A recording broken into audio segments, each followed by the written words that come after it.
अर्को ताल फुटो रसुमा फेरि त्रास। चीनको तिब्बतमा छेचेन खोला र पुरेपु साङपो नदीको सङ्गम क्षेत्रमा बनेको ठूलो ताल फुटेको जानकारी चिनिया पक्षले नेपालीलाई गराएको छ।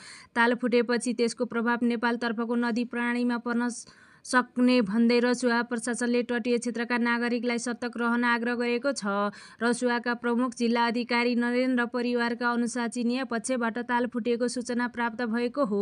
सूचना प्राप्त भएसँगै नदीको तटीय क्षेत्रका नागरिकलाई सुरक्षित रहन सर्कुलर गरिएको उनले बताए। प्रजीय परिवारले भने थुनिएको ताल फुटेको भनेर चिनिया पक्षबाट सूचना आएको छ। नदीको तटीय क्षेत्रका नागरिकलाई सुरक्षित रहन सर्कुलर भइसकेको छ। यसअघि चीनको तिब्बततर्फ छेचेन खोला र पुरेपु साङपो नदीको छेदोबानमा ठूलो ताल बनेको थियो।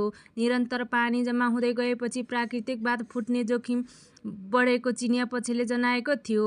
तालमा ठूलो परिमाणमा पानी जम्मा भएकाले बाँध फुटेमा तल्लो तटीय क्षेत्रमा अचानक बाढी आउन सक्ने जोखिम थियो।